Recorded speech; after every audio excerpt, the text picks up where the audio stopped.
this way for Mark. Mark Sawyer, representing District 2. Tom Conlon, Sonoma County Conservation Council. Carol Taylor, North Bay Organizing Project. Brian Link representing the District 4.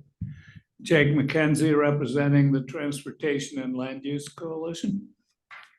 Steve Bertelbaugh representing the Sierra Club. Tom Banning, District 3. And Jerry Glazer, North Bay Electric Auto Association. Kathleen Cortez, Area Agency on Aging. Jeff Blakeslee, Save Our Sonoma County Roads. Shauna Gauze, Sonoma County Transportation Authority. And in the back, I'm Rachel Lee, I'm the San Jose CityBus. I'll be chatting with y'all in a few minutes. great. Chris Barney, SCTA. Brendan Hare, SCTA. David Rubin, SCTA. Jerry Hall, Petaluma Transit. Russell Dunn, SCTA. And who do we have virtually? Brian Albee, Sonoma County Transit. Adam Garcia, SCTA. Lando Ramirez, Caltrans District 4. Awesome. Thank you guys for coming and participating. And we do have a quorum if we're going to be conducting any official business. We have a quorum, exactly. So Awesome. nobody. All right. I'm sharing Shauna's screen here. I'm printing this out for you, by the way. Okay. Any public comments on items not on the regular agenda? Not seeing Eris not being here. I gotta make a comment on bicycle safety because a good friend of mine, Don Mills of Sound Ideas, many of you know him, was riding a fundraiser 3 weeks ago or something. He's riding out on Slusser Road to the east or west of the airport there. And then that east-west boundary road that comes into Slusser there. You know, lots of people out there and so forth, but they didn't have a volunteer turning people to the left.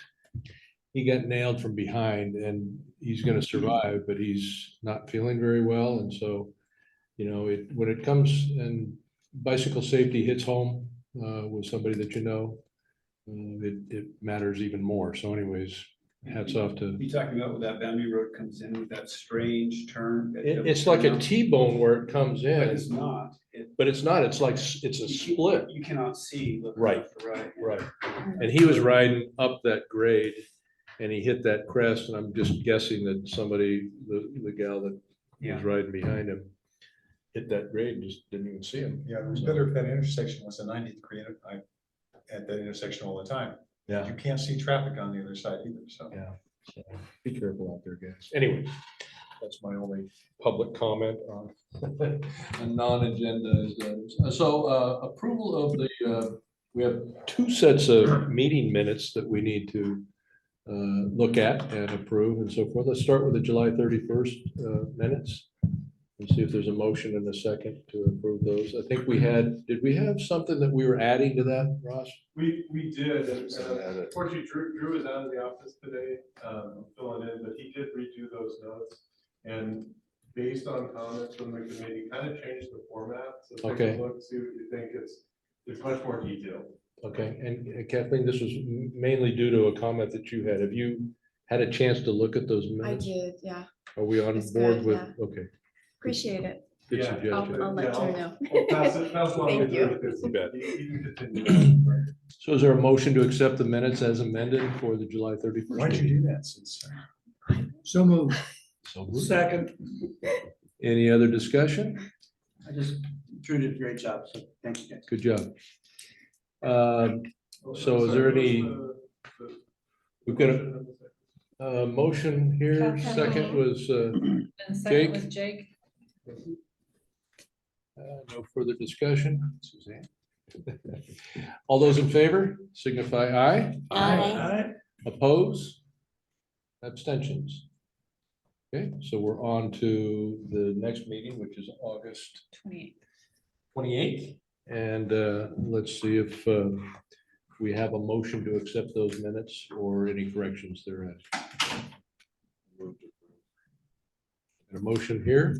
I'll second. And a second here. Any?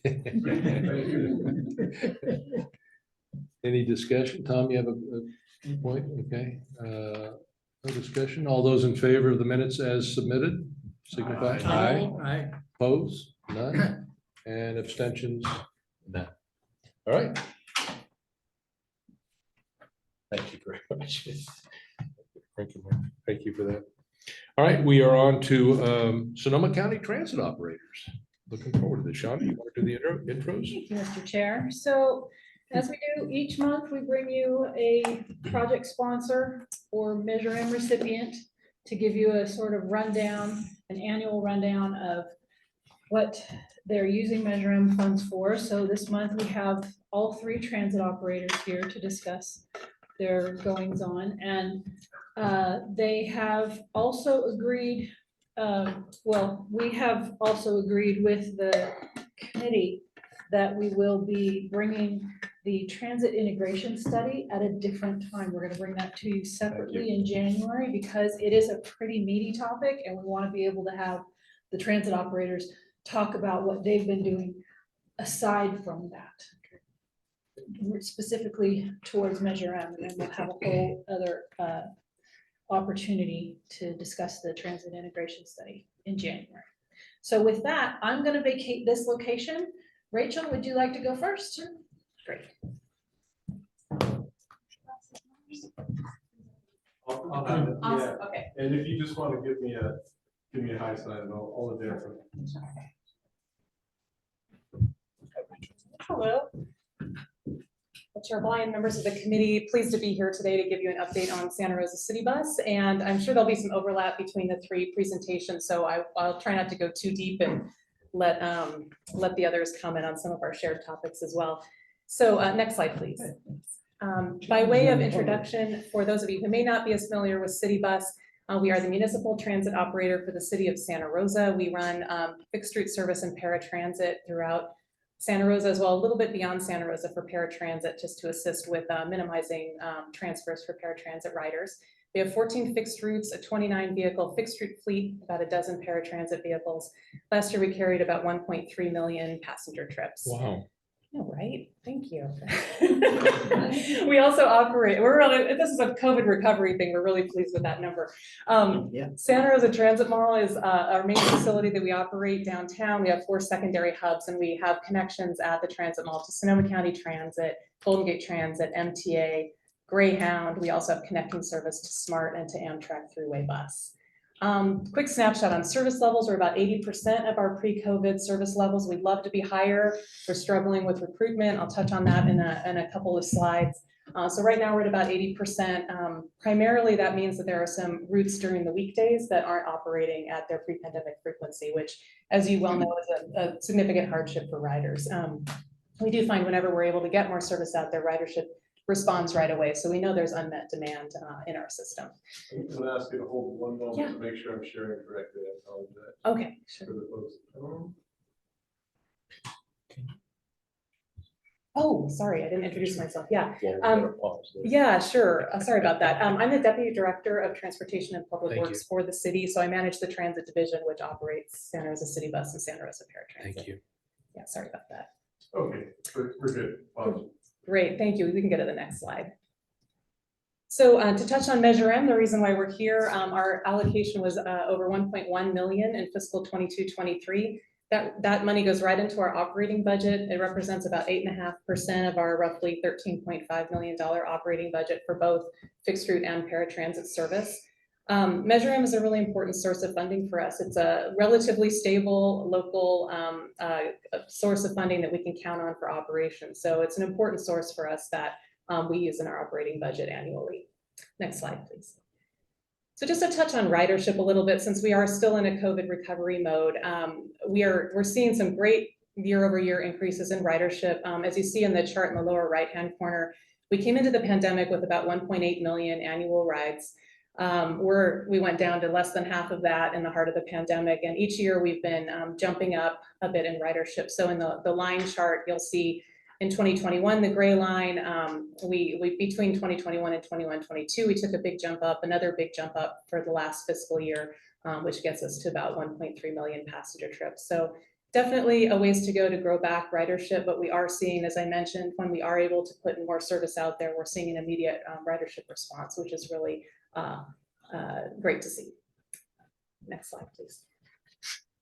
I wanted to highlight youth ridership quickly because the youth ridership has been a really key part of our ridership recovery.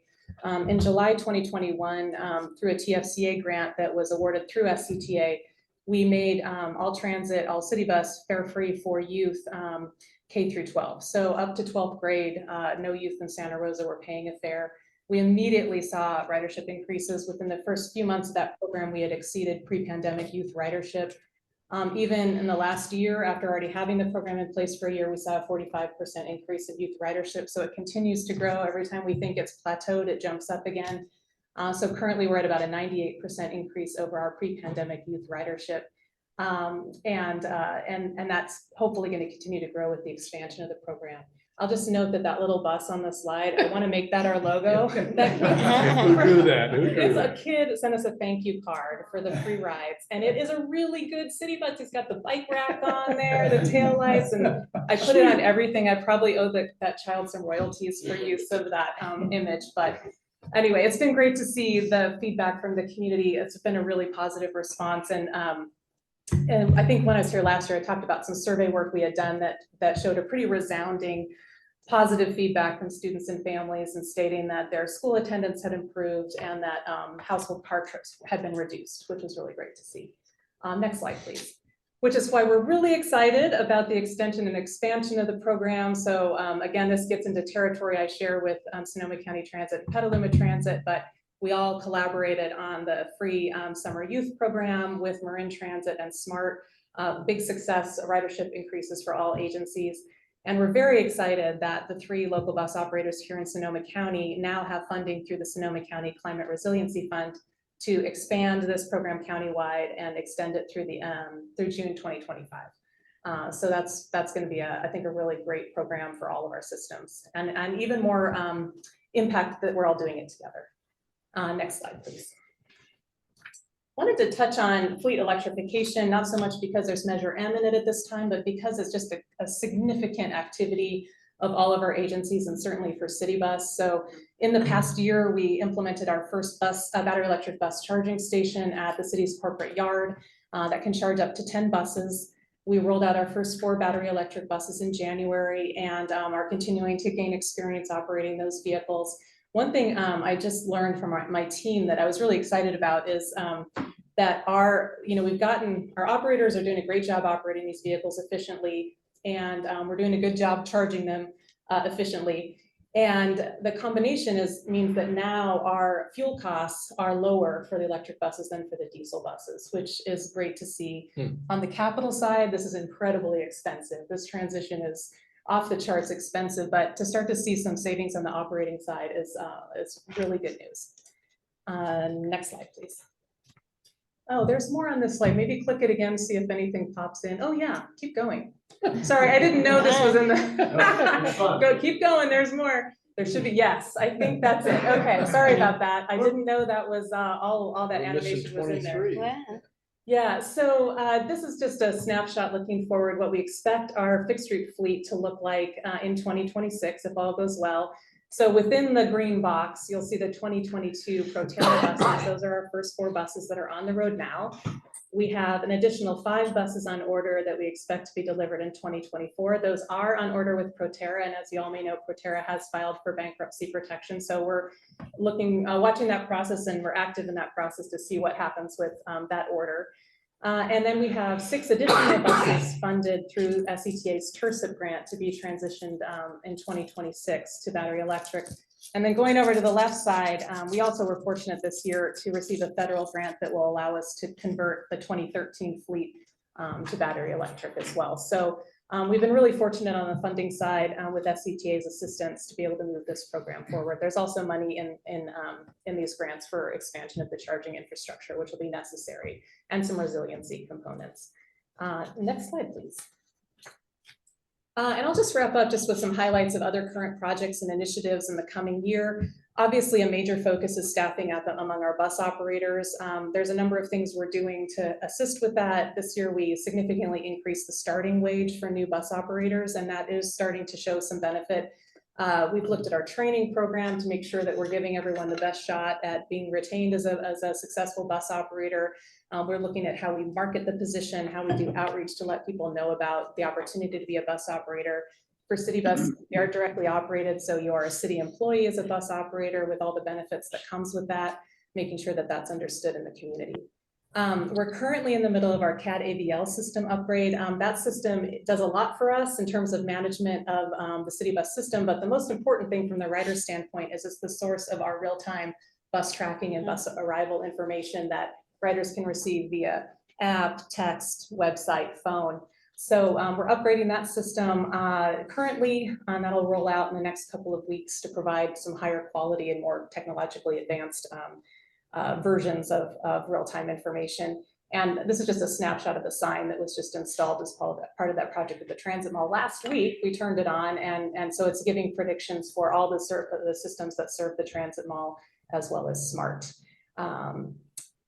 Transit integration, I wasn't going to say much about it because I know it is coming back in January for a more lengthy discussion, but we are very busy both at the Sonoma County level and at the regional level, working on a variety of transit integration initiatives, including the integrated service plan here in Sonoma County, working on a new CityBus website that's going to be integrated and harmonized with the other local bus operators' website, just to create better ease of use for riders navigating multiple systems.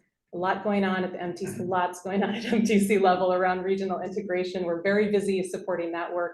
One thing I'll just highlight is that we were fortunate, Santa Rosa was fortunate to be chosen as one of the 2 prototype sites in the Bay Area for MTC's new regional transit wayfinding program. So El Cerrillo del Norte BART is one of the sites, and then the Downtown Transit Mall and Downtown Smart Station is the other prototype site. So in early 2024, you'll see some signage going up that's going to be evaluated with riders to see how it performs in terms of just making the connections more easily understood among the services and within the services. Safety and security continues to be a major focus. We came out of the pandemic with some real challenges around antisocial behavior of various kinds that does impact the transit system. So we put a lot of time and effort and resources into making sure that we keep the system secure, safe, comfortable for everyone who uses it. And then one last thing, big project coming up is through a quick strike grant that was awarded through SCTA and MTC. We'll be rebuilding the Transit Mall roadbed, which doesn't sound that glamorous, but I got to tell you, like, Oh, we love yeah, that right, stuff. right, okay, yeah, it's, yeah, I got you.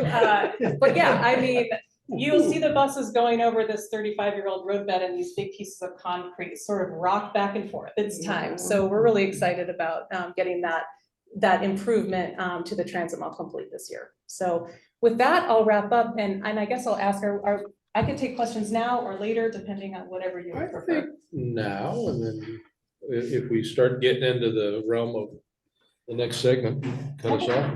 But my first question is, are these buses heavier with the batteries than the diesel buses were? Well, it depends on the bus you buy. The Proterras are a composite body, and so the body itself tends to be lighter, but the batteries are very heavy. Okay. I think they might be a little bit, Brian might know better than me, actually, the answer to that question. I think for our current fleet, it's a bit of a wash. They might be a little heavier because we bought the biggest battery pack. They're not demonstrably heavier. I was just worried about wear and tear. Right, on the right. roads and so forth. Yeah. Ryan, did you want to kick something in there? No, I think Rachel answered it. They're comparable to our current fleet, maybe a little bit heavier, but not appreciably. Thank you. Thanks to the composite body. Hi, Shauna made the point about the transit integration because I was asking questions recently, and Drew made sure that I had a copy of the 233-page report, which I read from cover to cover. Wow. I also sit on the MTC Policy Advisory Council, and I'm your representative on the newly formed Citizens Advisory Committee to the Regional Management, blah, blah, blah. Right. The names are being developed. So a couple things. One is the youth program. I think that's really important. And the reason that and I think MTC is recognizing it too, is that if you develop a habit of taking transit as a youth, you continue taking transit. So having that be free, we should keep the programs going to make sure that we can do that. One of the things that has been a question I've had constantly, and last year, finally, we met together here and I was looking at the numbers. Operating costs per ride. And I saw that there's a great variability between Brian's and yours and Petaluma's. And then I was also checking other places in the country. Do you have an idea what your cost per ride is? Well, I could do it on my phone. I should know off the top of my head. I could do it on my phone. It would just be strictly the operating budget divided by the ridership. Yeah. So I can do that. I'm not gonna do math in my head though, because I've learned. The my last time I lesson. looked at it, was, Yeah. for you, it was around $14 a ride. Oh, that sounds way too high. Okay. For fixed route? Put you on the spot. Yeah, okay. But the reason I'm asking that is that when I should know off the top of my head. It's kind of- eventually sorry. you want the fares to pay for the rides, and we're not even close to it in any place. Yeah, I mean, I'm getting 9 right now, but honestly, Okay, that's not part of that is, and I just have to say, prior to the pandemic, it would have been much lower.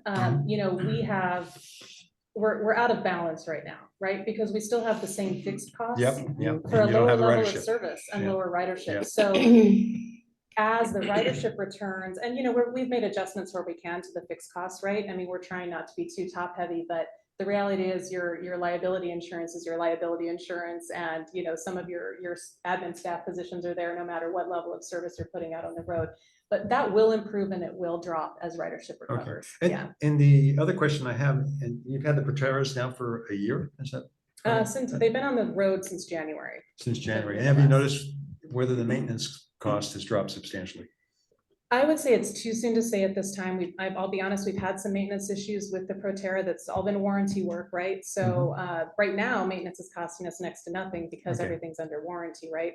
I think Brian will have a better answer to that question, having operated electric buses much longer. Okay. So that would be a good question Well, to move forward, yeah. I was making and servicing electric buses for 5 years. So I was hoping that the maintenance costs were getting to the point where they were negligible. I think that what we've heard from the industry is that, yes, they should be less. They should be less overall, and that should be an operating cost savings. But, you know, for our system, it's just, we haven't had the longevity of experience to really say. And the last question, Mhm. are you showing a bus on Saturday with Sonoma Clean Power for EV Day? We are not showing a bus on Okay. Saturday. Yeah. I wasn't on my radar, but, Okay. but we're happy to bring the buses out if there's opportunities, and we bring them to a lot of community events and show them off where we can. They're really pretty. Yeah, we missed that one, but happy to do it another time for sure. Thank you. Yeah, go ahead, Tom. So just to confirm, the Amtrak bus now goes to the transit mall? It does not go to Transit Mall. It goes to Cottingtown. We strongly urged them to relocate to the Transit Mall, and they declined, and they would prefer to serve Cottingtown. So we've got them off of Elliott, out of the Dick's Sporting Goods parking lot area to at least to Cottingtown, where they can connect with our service and Sonoma County Transit Service. So it's a step forward. We still are very strongly in support of them relocating their stop downtown, or adding a stop downtown if that's practical in the future. So that's an ongoing conversation. Okay, good to know. Yeah. And second question, you said the Measure M funds are about 8.5% of your operating. Could you maybe briefly go over the rest of the 92%? Yeah. I won't have the exact percentages off Just the an top of my head. overview. Yeah. The majority of our operating funding would be state TDA Article 4 revenues, which come to us by formula through SCTA. STA, State Transit Assistance, is another, it's a smaller pot, but also an important source of operating revenue. And then we have some federal funds. Some of our federal formula allocation goes into preventative maintenance. So that's an operating component for us as well. And then fare revenue would be the 4th largest piece of that. And then we've got some smaller grants as well. So the state pots of money that you use, does that come with stipulations on how your routes are set up? What demographics get served? Not as much for the state funds, the federal funds, for Yeah. sure. You know, you're probably familiar with our Title VI requirements where we have to, you know, continually evaluate our systems to make sure that we're deploying not just the service, but all of our resources in a way that doesn't disproportionately benefit one population at the Okay, expense of so the another. feds are more Yeah, controlling on that than the state. yeah, Okay, yeah. thank you. And by the way, the background in the integration study, if you want those numbers, they're really well outlined in that study. Okay. Thank you. Okay, thank you. Steve. So my question relates to the Air Resources Board goal for transit to double its service by 2030. And I'm a little unaware of where that came from. I'm not clear how it could be done. And I'm not clear that anyone is taking it seriously. And on the other hand, we have a big hurdle to reach. And I would like to see it taken seriously. So I'm curious where CityBus is in all that. Yeah, well, we also have, you know, a local project here in Sonoma County, right through the RTP to increase transit frequencies by 50%, right? That's the project we've collectively submitted to the regional transportation plan process. I saw your email on the CARB proposal, and that's not something that's, you know, on my radar. There's at this time no obvious source of operating funds to be able to have that kind of statewide expansion, and it's not clear where that could come from. I mean, that's a very expensive proposition.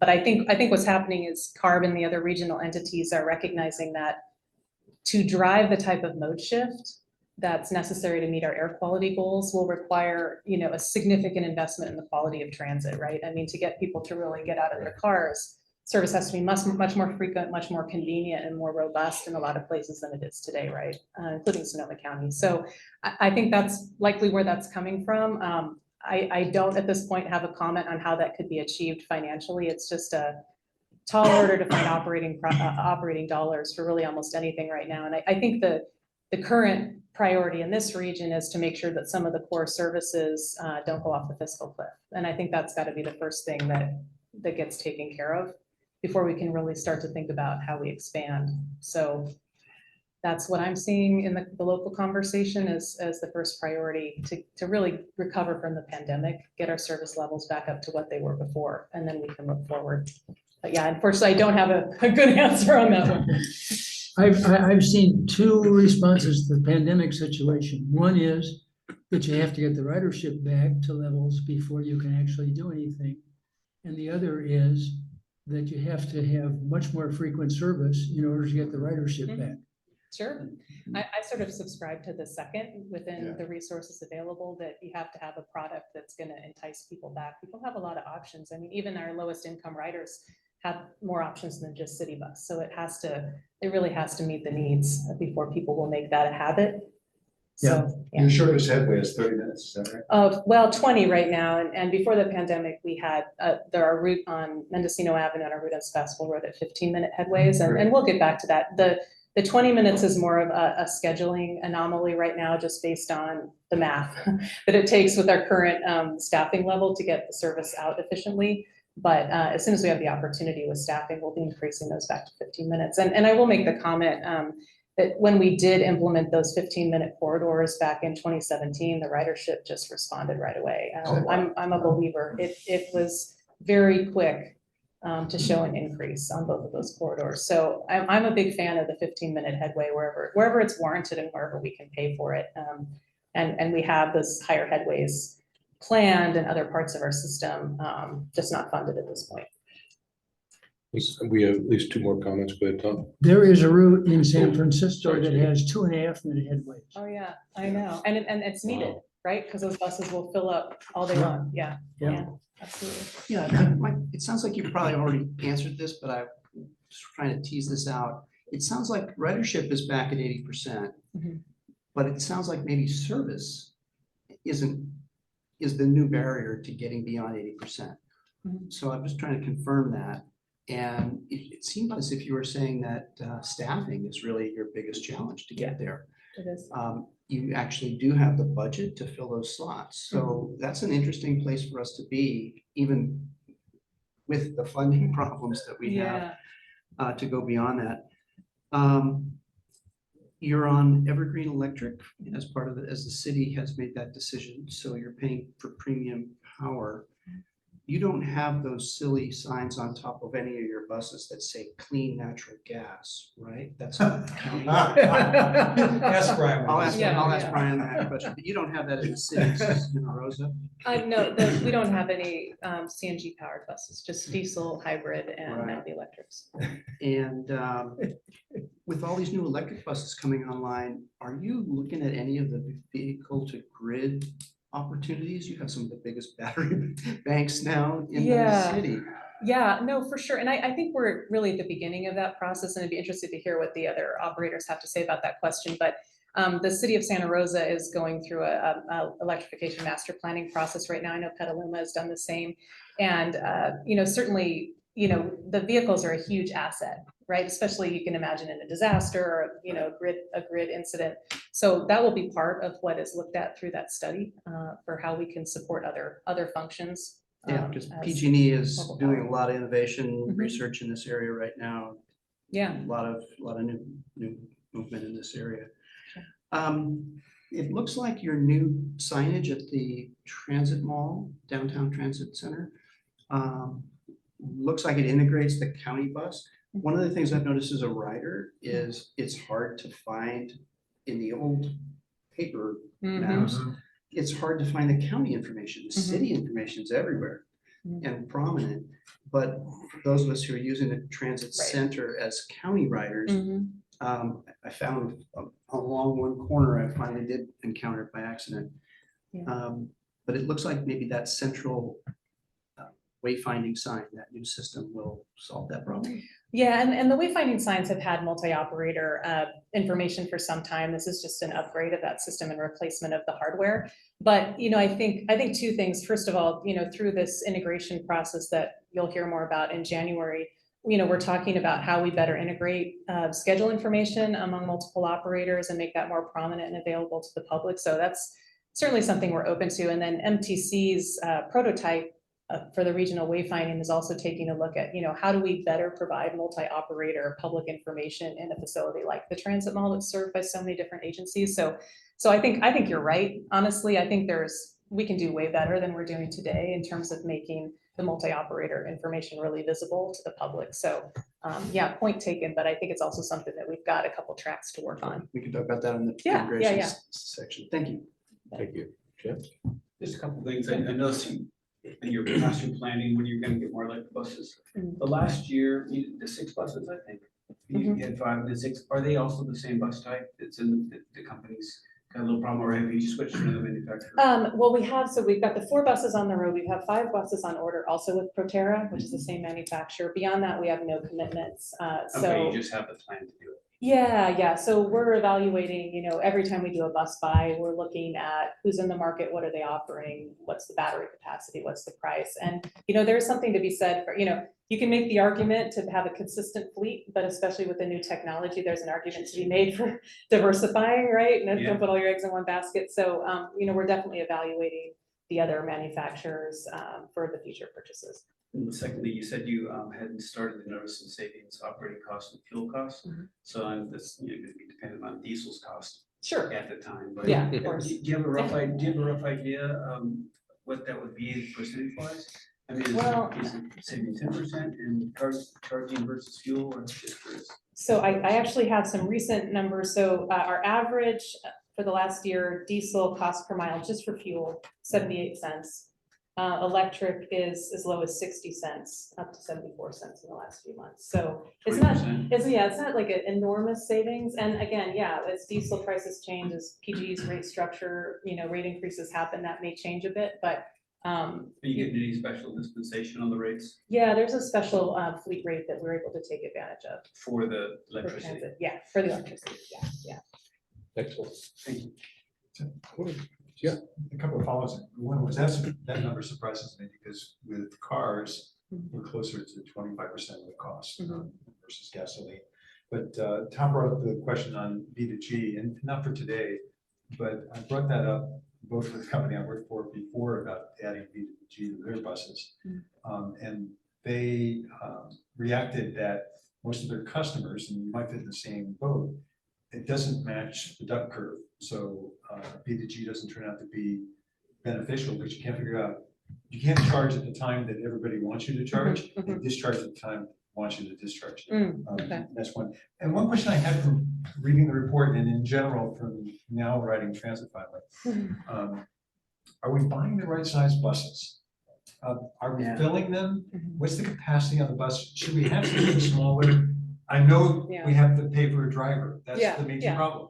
But how does that fit? It's a totally valid question, and you're right, the biggest share, by far the biggest share of the operating cost is the labor. In our system, the way our system operates, having primarily the 40-foot fleet has been advantageous because our buses are all interlined for efficiency. So throughout the day, they're going to be on routes that are packed, and they're going to be on some routes, you know, in some of the lower density neighborhoods that are a little less packed.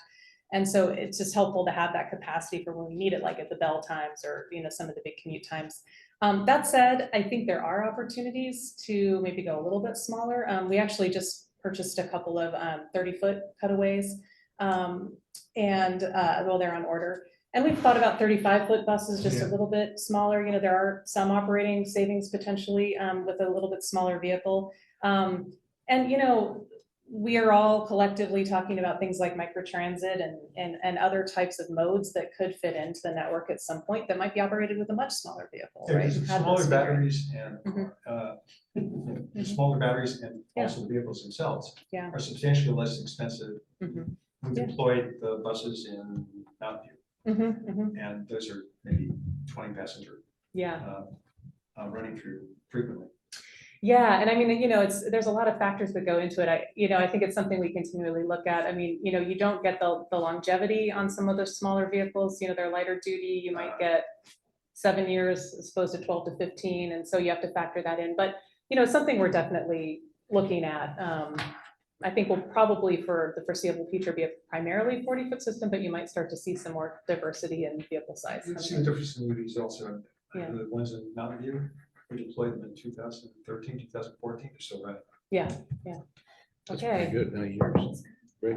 But what does one of these big buses cost? Oh, well, a lot of money. I mean, we're talking about I have no clue. Well, the 4 that we have operating were 1.2 million each.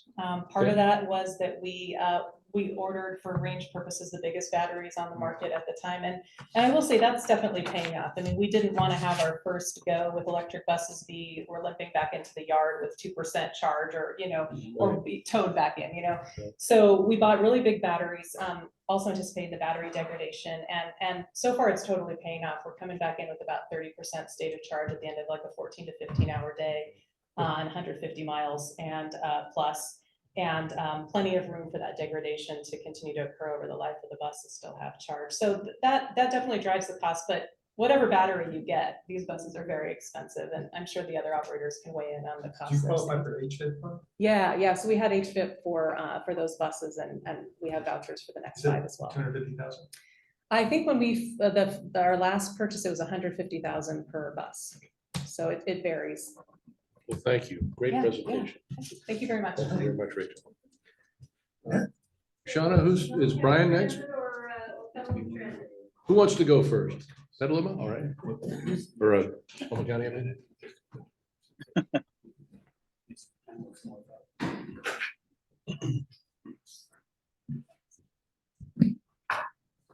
Thank you.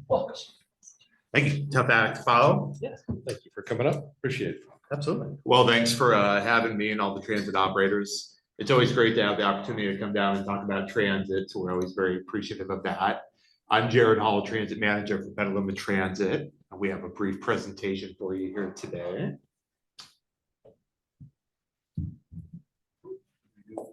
All right, we're ready.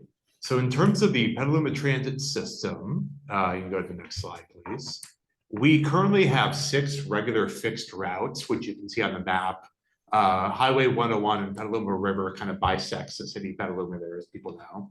And then we also have 4 school trip routes that are oriented towards middle schools and high schools running throughout Petaluma. All of our service runs within the 12 square miles of Petaluma overall. And of course, we do the ADA door-to-door service that we're required to do federally. In our case, it goes beyond kind of the limits of what's required federally, which is 3/4 of a mile beyond fixed route. We cover the entire boundary of City of Petaluma. And one of the many projects we're working on in conjunction with the other operators is trying to do more one-seat rides on paratransit. So going further outside our service area. One of the things that we'll hear about in January when you get that presentation on the transit integration. Next slide. So in terms of some recent developments for Petaluma Transit, we are actually running at pre-COVID service levels. I think there's a lot of things that we're really thankful for in that regard. One of which, of course, is Measure M. Also things like the federal stimulus funds, like the ARPA funds, the Recovery Act funds, CRISA are two of those. Those really helped to bridge the gap when revenue was down for us and all the nearby transit operators. You'll hear a lot about fiscal cliff with other transit agencies, at least for us, and I believe the other two operators were pretty well off financially. Fortunately, and that federal funding was a big piece to really help to plug that gap for us temporarily. Clipper Start, all three operators starting in January are going to be updating that to go from a 20% discount to 50%.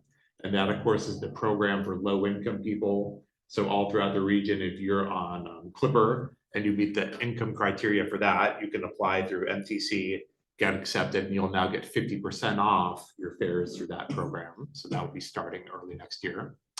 We had our zero-emission bus plan, our very first one ever adopted by City Council just last month. So that really sets out how we're going to make the transition to a zero-emission bus fleet. Of course, trying to meet the innovative clean transit regulations that we have to be by zero emission buses by 2040, the latest.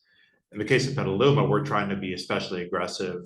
Council set out a goal to be zero emission citywide by 2030. So we're especially trying to be aggressive on the bus fleets. Similar to Santa Rosa, we're on the Evergreen 100% renewable program there. So that, of course, is a big piece of it, as is all the City of Petaluma. Fare-free programs, we're continuing our active duty and veteran fare-free military program. We started the K-12 free program. Of course, it was the 5 agencies that were doing that over the summer. So that ran June through August. And that was ourselves, Santa Rosa CityBus, Sonoma County Transit, SMART, and then Marin Transit were the 5 participants. And then after summer, ourselves, Santa Rosa and Sonoma County continue to run that program through the end of June 2025, in part thanks to the funding through the Sonoma County Climate Resiliency Funding and a few other funds and grants, including Measure M. So we're very appreciative of that. Our electrification is coming along. We don't yet have electric buses like Santa Rosa and Sonoma County do, but we're getting fairly close. Our facility is currently at 30% design level. We've been accepted into the PG&E EV fleet program. And so we're getting incentives through that, which we're using to purchase our first big piece of electric switchgear. It's a technical piece, kind of like an electric transformer, but with current supply chains, it takes 60 to 70 weeks. So it's one of the things you have to start way in advance so that we don't get the electric buses and they're sitting around without being able to be charged. Wow. It's a technical thing that in the past, in about 4 months, you wouldn't think about, but it's a major consideration these days to electrify. Yeah. They're not made in the United States. No. We just received a couple of grants, the $24 million TIRCIP, Transit Intercity Rail Capital Program grants for the Corona Smart Station. And it was just announced, there's a press release that went out today, I believe, by Smart for the AHSC, Affordable, Healthy, Sustainable Communities grants, if I got that right, for 30.2 million also for the Smart Station. And so transit gets a portion of that for electric buses, bus stop improvements, but there's also a lot of money for nearby bike pedestrian improvements, money for the transit oriented development that'll go in adjacent to that station. And I believe Smart is planning construction to start later this year, early next year on that station. So of course, that'll be a big boon for Petaluma getting that second station coming in fairly near future. Next slide. So in terms of our fixed route system, in FY23, we provide about 206,000 route trips on our fixed route system, about 7,600 on paratransit. Service-wise, like I was mentioning, we're at regular service levels. Ridership, that's about 60% of pre-COVID levels, although we've really seen an increase over the past few months. Of course, a big piece of that is the youth fare free program. So I think with Santa Rosa, that gave them a big boost in the ridership. They've been running their program a bit longer than we have with ours. Hopefully we'll continue to see the same, as will all the operators going forward as we continue to do that program. But fortunately, continuing to see the ridership going forward overall. Next slide. So in terms of the funding that we received 408,000 approximately dollars last year through Measure M. With us, that was about 13 to 14%, a slight increase, 3% from the year prior. And of course, that helped to provide several things for us. That helped to stem the gap of the funding shortfall, like we mentioned before. It helped us to get to full staff of drivers. You know, when we talked last year, we were missing trips on a daily basis. Never the kind of thing any transit agency wants to be in.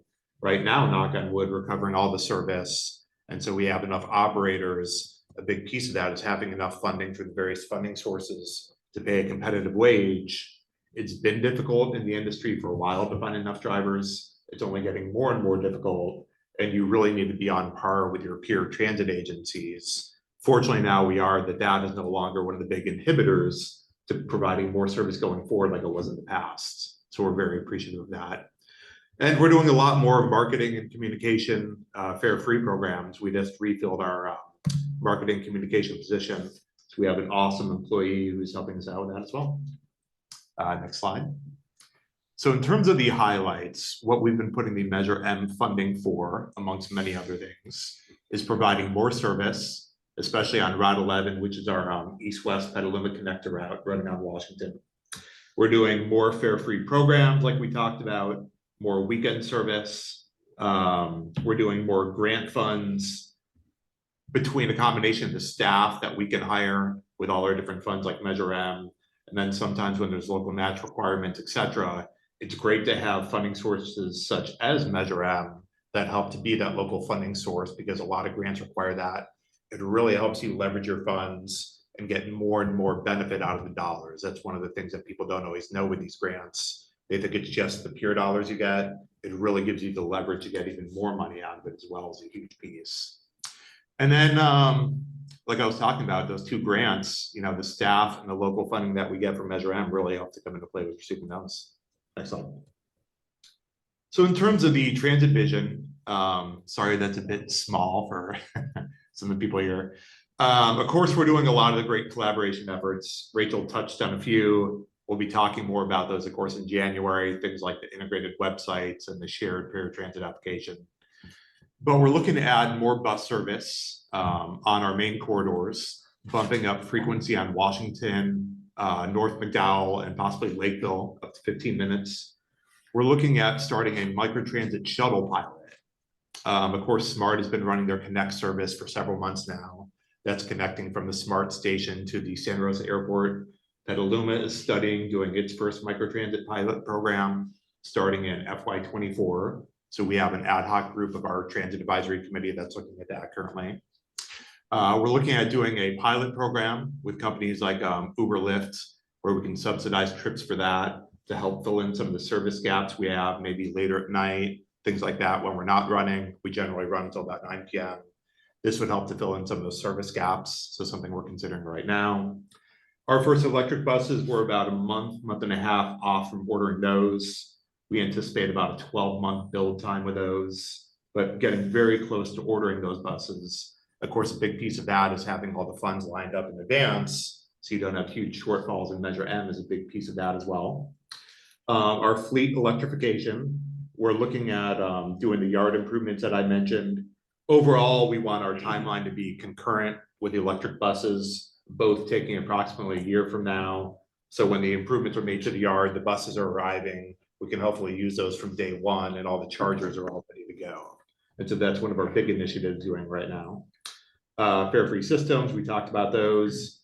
Adding more service on Petaluma Boulevard, more service in West Petaluma, increasing frequency on a lot of our routes and running later. And just, you know, all of those type of things. Some of the other ones you see up there on the screen. Next one.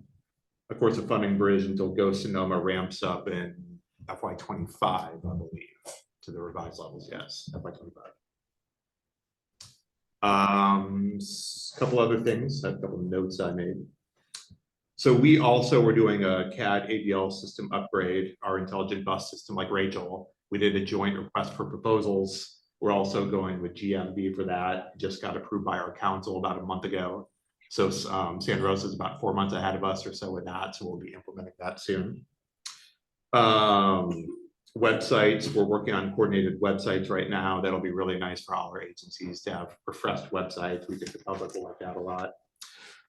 One question that we had about electric buses, I would recommend for people that want to see kind of the best study on how electric buses compare to diesel and traditional operating wise. AC Transit did a study. It's called the Zero Emission Transit Bus Technology Analysis. And I think they're on their 3rd iteration.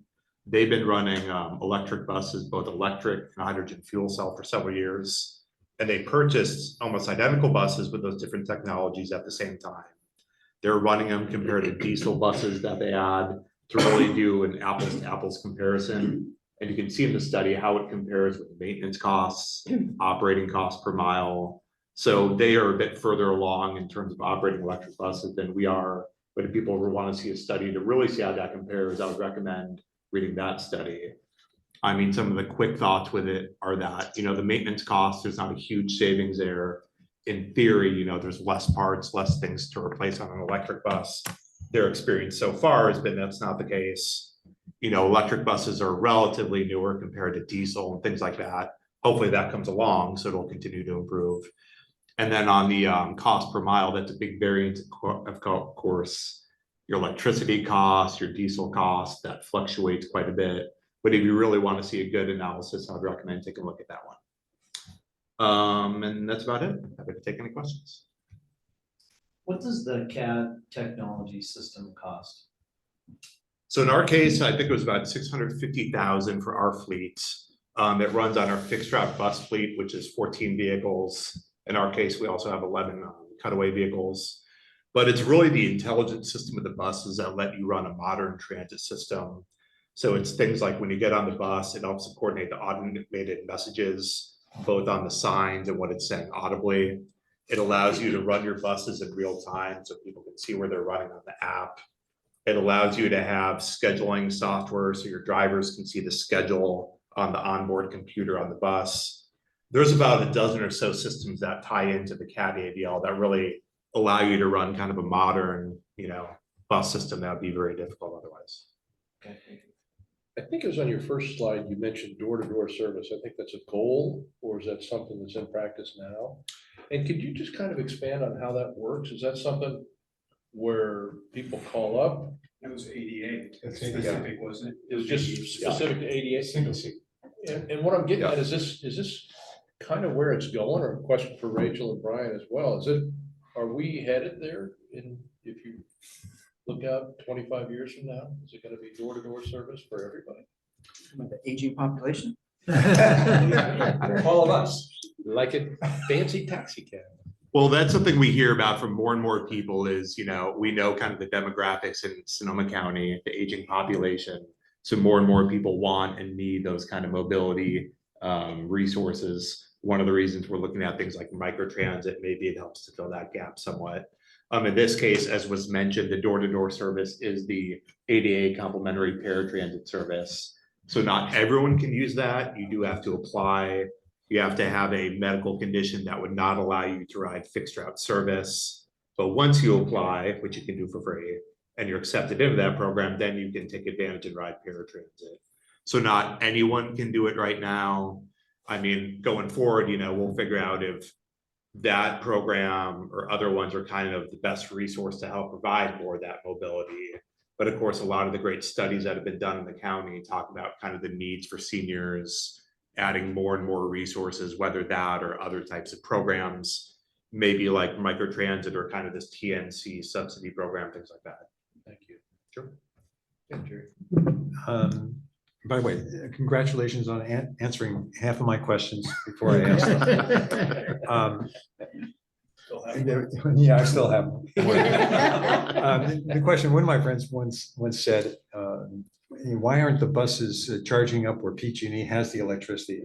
And the experience I've had in the past is many of the places that adopted electric vehicles end up with $250,000 to $1 million worth of cost of retrofitting their service yards in order to get enough power to the site. And they said, why don't you just put them at distribution centers for PG&E instead? The one question I had for you, because you're going to have the second station, both your stations, you have service going close to the smart stations. And one of the questions I had, I noticed every time Smart comes into Marin and I go to a station in Marin, there's a Marin bus sitting at the station, one dropping off passengers and one picking up passengers. And yet when I come through Sonoma County, every station I come to, there isn't even a bus going there. Are you going to be able to coordinate with Smart with their schedule to pick up passengers as they come off of the train?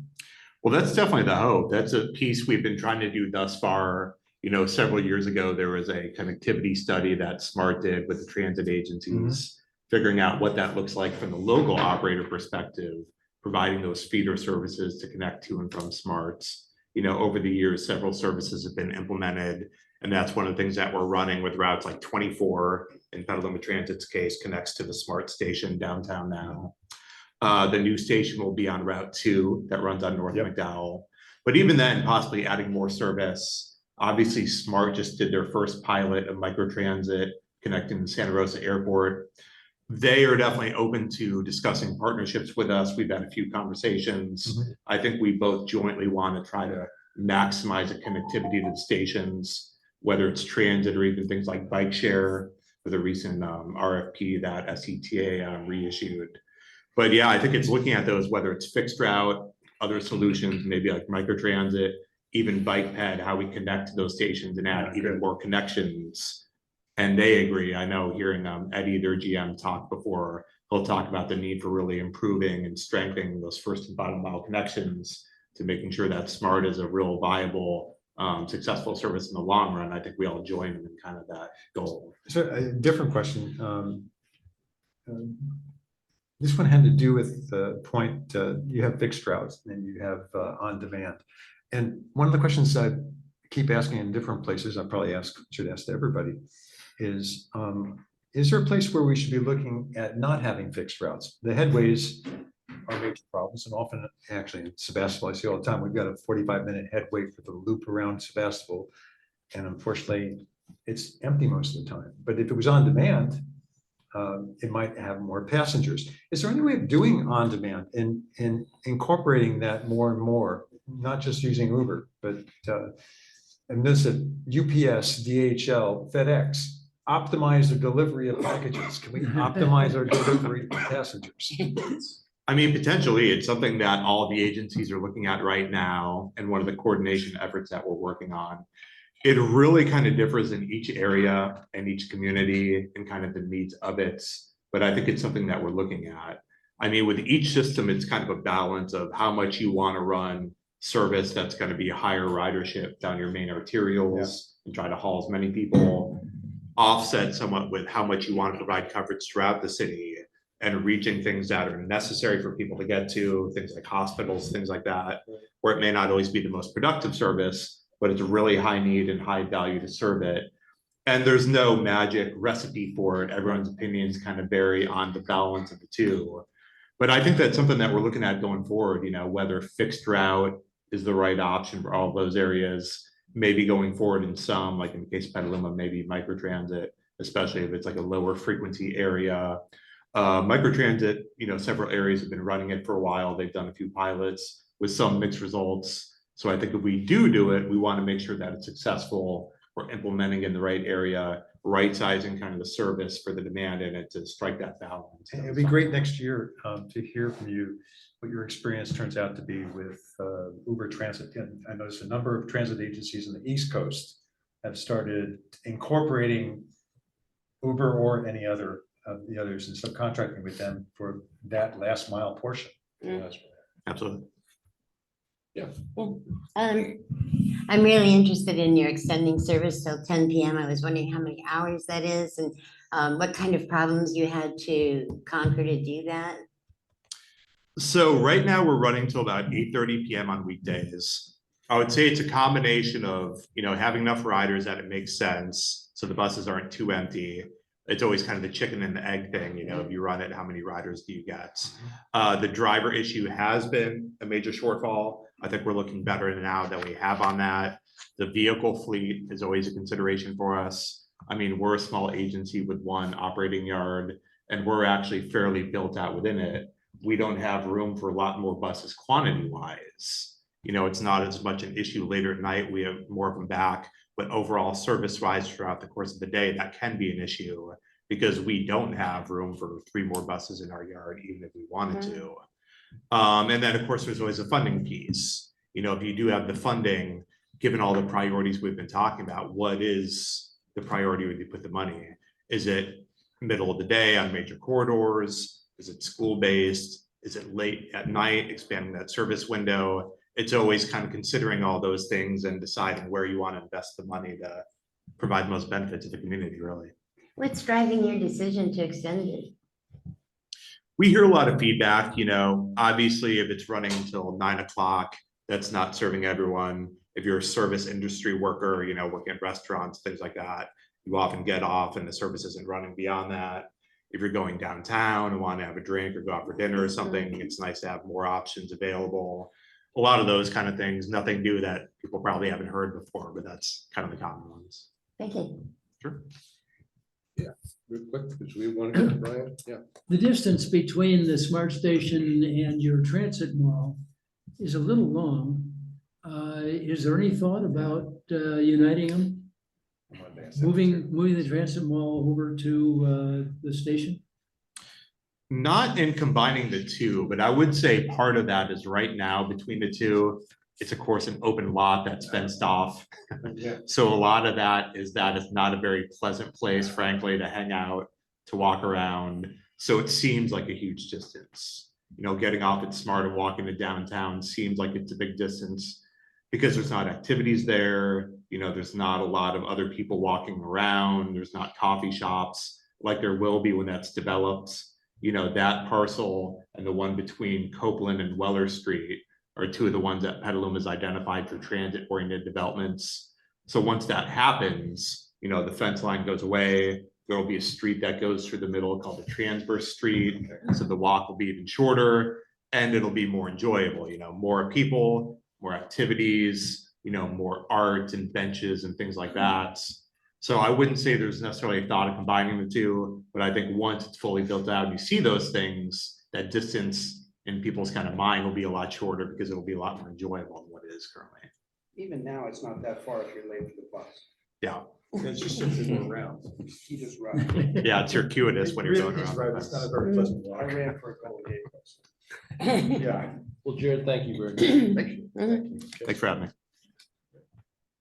And, Brian, you there? Good afternoon. Hi. Tell us all Right. about the county. Well, I'm sorry I wasn't able to make it earlier today. I had an appointment up till 3 o'clock and so, or 4 o'clock. And so I'm sorry, but those are 2 good presentations. I'll give you a presentation on the Sonoma County Transit system. We do what Petaluma and Santa Rosa doesn't. We provide the intercity service connecting all 9 Sonoma County cities with either Santa Rosa or Petaluma. And we also do local service in all the cities with the exception of Santa Rosa and Petaluma. We also serve many, you can go to the next slide there. We also serve many of the smaller communities. You can see we have 9 local routes, 3 in Roner Park, Sebastopol, Guerneville, Monte Rio, Sonoma, Sonoma Valley, Windsor, Healdsburg, and Cloverdale. All these routes are fare free. And so we don't charge fares on any of these routes. And the first one that started this was Sebastopol about 5 or 6 years ago, then followed by Cloverdale, then Healdsburg and Windsor and so on. Now we haven't got an agreement yet with Roner Park and Cotati. We are spending what's left of our COVID funds to fund the fare free program, but we intend to get an agreement hopefully with the 2 cities within the next year, and so that will ensure that those two, and then we can say still that all local routes in Sonoma County Transit Network are free. Next slide. We provide 11 intercity routes, including 95, which we contract with Mendocino Transit Authority that operates from the Sonoma coast into Santa Rosa every day. But we have 5 major intercity routes from Route 20 from Monterey into Santa Rosa, serving most of the small communities in between the 2 points. Route 26 from Sebastopol to SSU, Route 30, Sonoma Valley, Oakmont into Santa Rosa. Route 34 is an express version of 30. It only operates 2 times a day. Route 40, which connects up Sonoma with downtown or the Petaluma Transit Mall, where connections to Golden Gate Transit, Smart, and Petaluma Transit can be made. Route 42 is Industry West Park out in the southwest part of Santa Rosa near our yard. It's really a deadhead route between the yard here and downtown Santa Rosa. Routes 44, 48, Petaluma to Santa Rosa, serving Runner Park and Cotati, as well as Santa Rosa Avenue. Cloverdale to Santa Rosa is Route 60, 62. This is the Windsor Depot to Santa Rosa, and this serves the Sonoma County Airport and the Airport Boulevard Smart Station. Next slide. In 22-23, we received the equivalent of 1.68 million in Measure M funds. I was surprised when April said that Santa Rosa said that their Measure M was about 8.5, I believe, % of their fixed route operations or their operations. For the county, our Measure M funds equal 8.75 of the combined fixed route and paratransit operations. We don't spend federal or Measure M funds on any capital projects. It all goes towards operating, which is the hardest dollar to get, and that's where it goes. Next slide. I'm sorry, next slide. There we go. As you can see, we're on the slow journey back to where we were pre-COVID, which for the county system, our highest ridership year was well before fiscal year 19, as really all services in the Bay Area. We lost ridership over the last several years, but fiscal year 19 was the last year before COVID. You can see 20, we started dropping. Fiscal year 21 was the low point. Fiscal year 22 and 23, we've come back. Fiscal year 24, I think we'll probably exceed this projection a bit, but we're on our way back. And this has been a very long 3.5-year recovery. As was mentioned in the other presentations, we've had driver shortages, which now we really don't have a driver shortage, I should say. That we increased service back in August. We introduced express bus service on routes 20, 30, 48, and 60. This is one trip into Santa Rosa in the morning and with one trip in the afternoon. We also expanded service on Route 30 with a bus that comes directly from Sonoma Valley over to SSU. I'll also serve the Santa Rosa JC and Credo High School. This was a long requested service from parents of Credo High School students living over in Sonoma Valley, and I'm happy to say I had my doubts, but we have full buses in the morning and in the afternoon, and that's what Route 26 is for Credo students traveling to Runner Park from Sebastopol area, and those 2 buses are full in the morning and afternoon. So, like I say, I think we've kind of hit on a couple niches. We've increased some service, and we are back to about 90% of what our pre-pandemic level of service was. I think by the end of this year, we will be at 95%. Ridership is right around 75, 80% of what it was before the pandemic. And so, like I say, this has just been a very slow long crawlback to kind of where we were. But, and this is in terms of service hours. We don't have all the routes that we used to. And so we kind of use the pandemic to focus on the routes that are most productive to us and deliver the best passenger experience. Next slide. Our our fleet, have a fixed route fleet is 39 heavy duty CNG buses, 30 and 40-foot coaches, 4 minibuses primarily used out in the Guerneville area, 25 feet or less. And now we have 6 30-foot small electric buses that operate locally in Runner Park and Cotati, in Sebastopol, in Healdsburg, and in on Route 42. We have some more electric buses on order, but that's the next slide. Right now we have 49 total vehicles in the fixed route fleet. Paratransit has about 28 vehicles in its fleet, consisting of vans, minivans, and sedans. As everyone has said, this is the way everyone is going. We're all trying to meet the CARB requirements to be fully zero emission fleet by 2040. We started on this many years ago with the first electric bus in, I think it was December, January of 18 or January of 19 with the first 30-foot BYD electric bus. Now currently we have 6. We just added 3 in June, I believe it was. We have 3 35-foot BYD electric buses that will be delivered in December. We have 10 40-foot electric coaches that are on order. These are Proterras, and so we don't really know if these are going to be delivered or not. We're also talking with another manufacturer just in case something happens with Proterra beyond their bankruptcy. But right now they are in order. They were placed on order January 31st with delivery in July and August of 24. We have just received funding for 2 35-foot electric coaches. They'll be ordered this fiscal year for delivery probably towards the end of fiscal year 25. Next July, if the Proterra buses are delivered, 39% of Sonoma County Transit fleet will be electric. By December 25, with additional 2 buses, that number will increase to 43%. Next slide.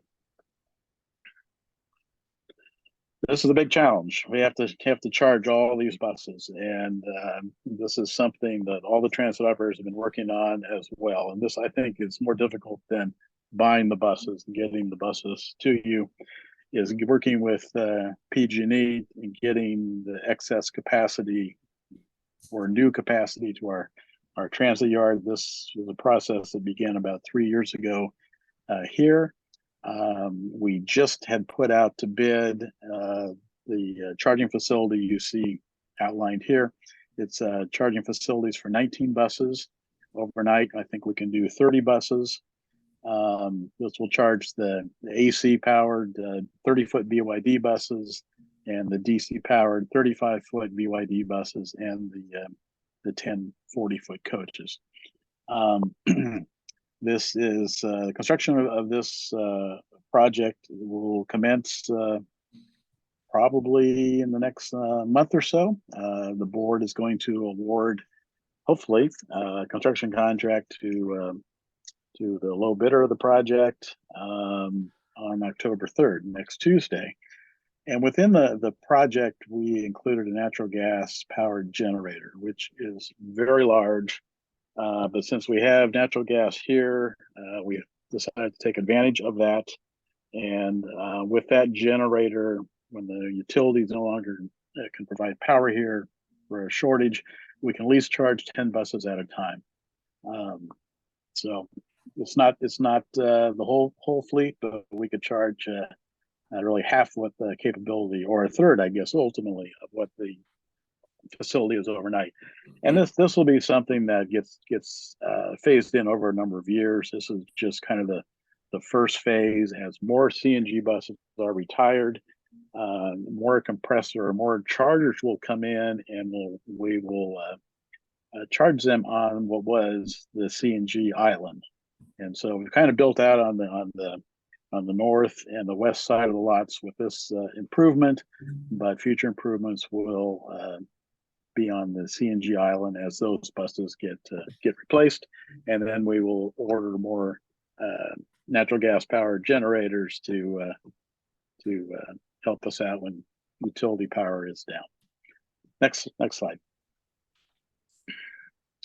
We're in the second year of installing our real-time transit information signs. We just last month installed 7 signs in Sonoma Valley along the Highway 12 corridor. We also have a sign at Madrone and Arnold. We have 2 signs there, and we have a sign at Sonoma Plaza. So right now, Sonoma area, the Route 30 and 32 have the largest number of these signs, but we have other signs. I think at the JC in Santa Rosa. I think there's one going up at the JC in Petaluma. We also have one in Healdsburg at the downtown plaza stops, and there are more to come. We are ordered. I think we have 20 of them now, and we are going to order another 10 this fiscal year, and we're kind of on the track of ordering 10 a year and putting them out at our higher use stops. This uses the NextBus passenger information system that is also feeding the sign that Rachel mentioned in downtown Santa Rosa, the Transimol. Next slide. I mentioned all of our local routes are free. This dates back several years ago. Sebastopol was the first one to start this, and then all the other local routes came in. Kind of pre-pandemic, we saw about a 50% increase in ridership when the implementation of all but Roner Park. Roner Park came during and Cotati came during the pandemic, but we have seen some increases in Roner Park ridership as well. Next slide.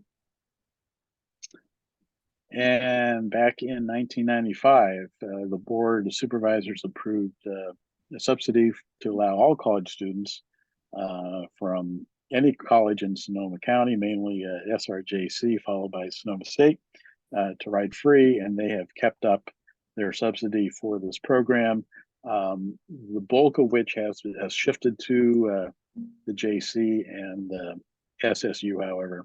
And then veterans ride free, that is subsidized by the county as well. And then this last June, next slide, the county, under a new program by the county's climate resilience program, introduced all youth passengers can ride fare free. And it wasn't just Sonoma County Transit. This program extends to Santa Rosa and Petaluma Transit. Santa Rosa has the largest number of students riding their system, being the large kind of urban operator in the county. We have, I guess, the second, and we had, I think, 75% increase in ridership this last summer versus the summer before.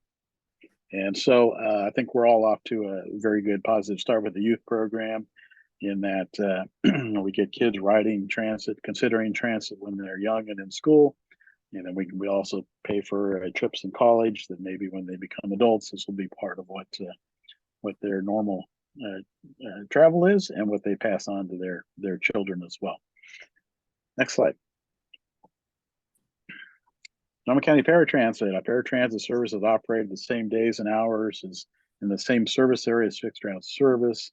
As I mentioned earlier, service is provided by a mix of vehicles, including minivans, minibuses, and sedans. And during the pandemic, we really saw this service drop as well. It is coming back for 22-23. Its ridership increased 15% over 21-22. Shouldn't be 23. But it is on its way back. I think we have right now about 65% of what our pre-pandemic ridership was on paratransit. And that's it. Thank you. Yeah. We are running a little bit late. Does anybody have any questions or comments? As usual. Short, please. Okay. Thank you. Just a couple of things, Brent. One was you've been running the BYDs for a long time. What's your experience with them so far? What's maintenance? You know, the first one we had, you know, not really electric bus problems. We had kind of door problems and That's I think typical. which was kind of an odd thing to have, but that hampered that bus for several months. But in that, you know, now we have 6. We kind of got the problems worked out. They are less maintenance than the CNG buses. They are all under warranty. Even the first one, they've extended the warranty on it. So I would say, you know, the preventive maintenance aspect of the bus is similar to what we do with the other buses, but there's a lot of parts on electric bus you just don't have on an electric bus that you have on a CNG bus. And so it's been positive. So you've been talking about the generators in order to get more electricity. Are you going to do Bloom Energy or are you really using generators? We're using generators. Okay.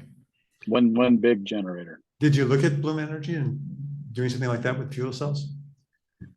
No, we didn't, because really cost is the issue. We have about we'll have about $6 million into this charging facility when it's complete. And so, you know, I know there's technology like that, and then there's solar technology. There's lots of other places that we could go, but really we have to build the basic core system to support the fleet, and then as we go on, maybe we can explore some additions that would be more efficient in the future.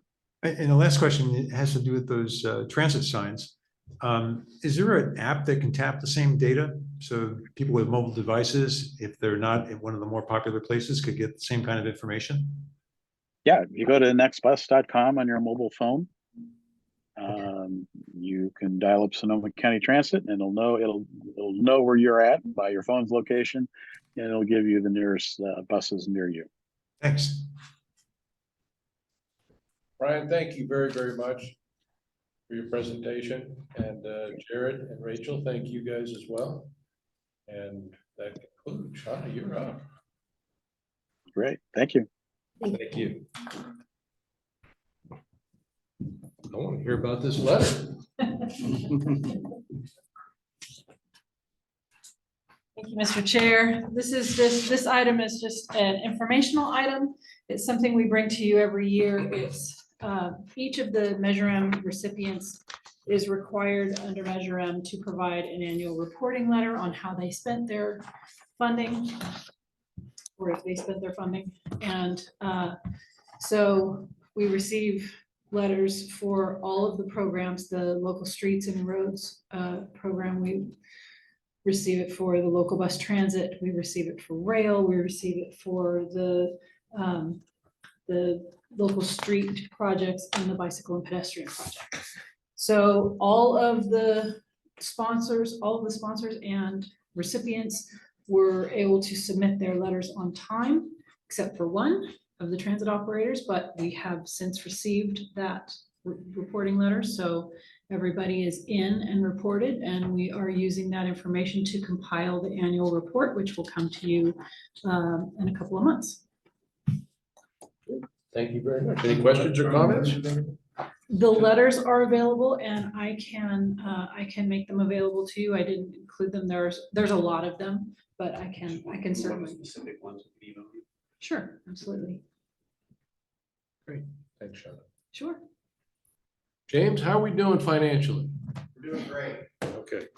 So the full financials are in your packet there, and I don't have anything special to point out this month. I will say that, you know, we've been busy with the auditors, and we will have the auditors from Vicente Brinker here next month to present the annual audits to the entire committee. Okay, great. Thank you. And the auditors are happy so far? So far, we have filled all of our client participation lists and then keeping them well informed. I should introduce to the committee, I don't believe many of you met Breton Hare, is our fiscal and administrative analyst. He started with the SCTA RCPA in April of this year. Okay, welcome aboard. Thank you very much. Thanks for joining us. Thank you, James. Any comments or questions? That was the quickest financial report in the history I could probably do the next item just as quick if you Go. like. Sure. So for our board items that are coming to the board in October 9th, we have just a few different items that are going to be brought. On the consent calendar, we'll be talking about the VMT mitigation pilot program where we're accepting a grant. We'll be presenting a professional services agreement amendment for State Route 116, 121 roundabout within the existing programming for that project. We will be approving a US 101 mitigation planting resolution of local support, as well as reporting out to the board those letters for Measure M that Shauna just talked about. That's the consent calendar that's draft at this point. And then as far as report out items, RCPA will be presenting on the 2022 greenhouse gas inventory. So they've updated the inventory in the past. This year, they're looking at some new tools to make that inventory data more interactive. So a dashboard style where you'll be able to slice and dice the data depending on which jurisdiction you want to look at it or what type of greenhouse gas emitter is of interest to you. And then we'll be working on presenting all of the budgets for RCPA, SCTA, as well as Measure M and TFCA. This is the final budgets that get approved. The preliminary ones went in May. And then the last two items are SCTA, RCPA personnel policies. Our personnel policies essentially follow the policies that are at the county, and we'll be mirroring those policies that were recently approved there. And we'll close it out with a resolution of commendation for Suzanne Smith. Oh, awesome. Well deserved. Thank you. So, Mr. Chair. Sir, yes, sir. What we've just heard, a resolution of appreciation for Suzanne Smith.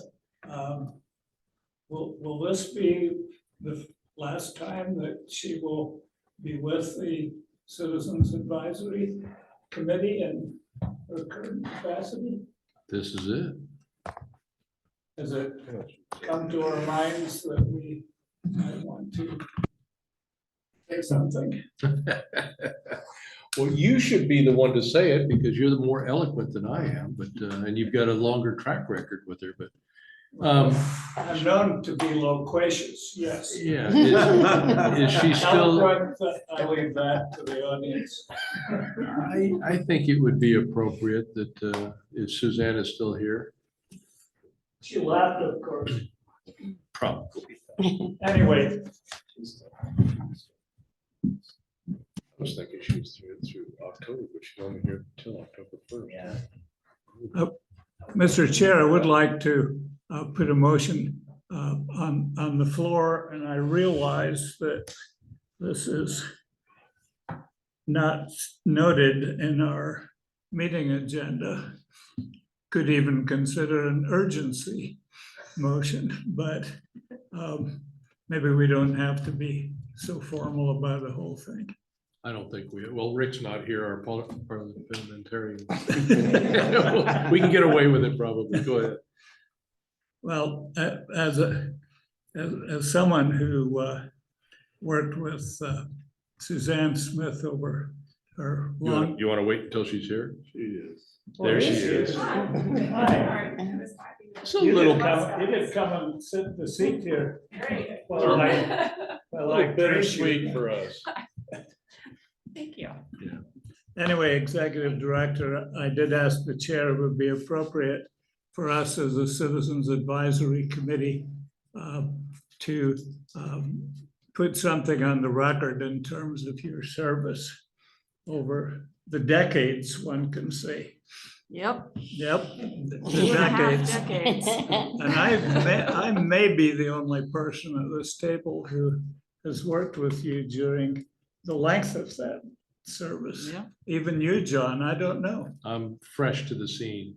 Maybe Denny Harder? Denny Harder. Yeah. Denny Harder. But and he's you, not Jake, here. So I'm it. Anyway, I will not be loquacious. All I will say is that I believe all of us who've been associated with transportation and climate change matters in this county and in this region and in the state, owe a real debt of gratitude to Suzanne Wilford Smith, I should say.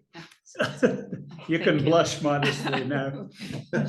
That's all I'm going to say. It's just that it's a real, there are times when there's a changing of the guard is going to be upon us. And I, for one, will be very sorry to see Suzanne hand over the leadership, but on the other hand, she can reflect on a career well spent in the service of all of us here in Sonoma County. Well said. And I would like our Citizens Advisory Committee to concur with my less than loquacious remarks. I'm guessing that that's universally accepted, that proposal right there, so. Thank you, Great, Suzanne. great job. Thank you. I appreciate it. Your advocacy over the years, Suzanne, and our friendship means a lot to me and to the community. Going back and trying to get bridge funding, going back and trying to get sales tax funding and so forth and so on. You've been an advocate at all the right times and all the right places, and we are going to miss you sorely. So thank you for all that you have done. Well, I appreciate the work of this group so much because it's a big part of our responsibility with our tax measure in particular, to have people in the community have a role in understanding what we do and be able to explain it to people in their organizations and build that trust so that people know we're good stewards of their dollars. And that's what we've aspired to do. I've aspired to do that as the exec here, and I'm grateful for the time that you all put in doing this. So thank you. Thank you. Thank you. Godspeed. All right. Good health in your next venture. Thanks. Yeah. I'll Share be with us. around. What are you doing? What's I don't going on? know. She's going to build another empire. There you go. Another one. Yeah, I'll be around. You've got the dog walker at home. You I don't need know, to do right? that. I'll get a Anyways, puppy. thank you, Jake, for Thanks, bringing Jake. that to our attention too. Appreciate that. And thank you, Susan. I would have been remiss had I not. Appreciate it. All right. Wonderful. Thank you. Thank you. Thanks. I wanted to add one other quick note too, and that is on the something that came up about 2 meetings ago on the project labor agreements. Sonoma County kind of had a muddy meeting a couple weeks ago on September 12th. And I was very concerned that they were opening the door to bringing trucking and local suppliers in under the PLA umbrella, which would have been kind of bad for the county for road use tax and so forth and so on. I would like to let everybody know that labor seems to be happy. Local suppliers and truckers seem to be happy. They've come to an agreement that they're not going to be included under the project labor agreement, and the labor agreement project size is about $1 million. And Brian, I know you spoke to this a couple of weeks ago or a month ago. So anyway, good job, county negotiation and staff and so forth. So it's good. Before we close, I've noticed on our attendance that we've never had anybody representing District 5. Is there somebody representing District 5 that never shows up? There's actually, that's Gorin. That's West County. Oh, West County. Yeah, we're working on Hopkins? that. We have someone who's gonna be coming next time, but that's District. I live in District.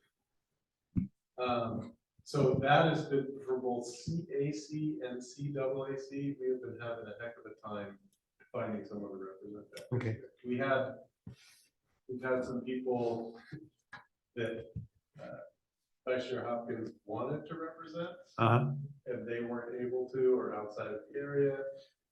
You know, the original person who I've never met that was originally on here when we got here, there's been kind of zero contact, so that is open, and we'd love to find someone. So if anyone knows anybody, you know, if obviously it's great if they live in that area, but if they have a relationship with to my share or something like that, I'm sure we can work something out. I have a monthly meeting with Linda, and so I'll make sure that that's on our agenda. We just had it last Monday. And I might give Leo a call and drop a couple names to him, because I think obviously they need to be represented. Mr. Yes, Chair, sir. is there a vacancy in Region 1 representation? Actually, no, that is in the process of being filled. We're just getting the paperwork. Okay, because I've, as chair of the CDC Citizens Advisory Committee, I've been going after Supervisor Gorin for some period of time now to get a representative from District 1, so I'm pleased to hear. We do have someone. No, I mean, I don't have one. I just like to bug Supervisor Gorin. This was gonna be his first meeting, unfortunately, yeah, family situation. But we do have that slot. Anyway, I'll keep on after her for the Housing Committee. Okay. And the one other point I want to make was, thanks to Drew and Ross for getting that study to me from 2019. I found a similar one from the MTC in 2020, which actually quotes parts from the 2019 study. It's really interesting, and if you haven't looked at it and you're interested in bus transit, it has a lot of details and identifies a path for the future. So I'm hoping that we been at have it good for a report wee in while. January. If you want to send us a link to that, Jared, we could share it with the group. Wait, you sent the link to me? It was actually in the agenda. It turned out- You're talking about the second one. It was actually in the agenda from 2 months ago and I missed it. And yeah. Drew did that. Yeah. With that, thank you all. Thank you. There, go.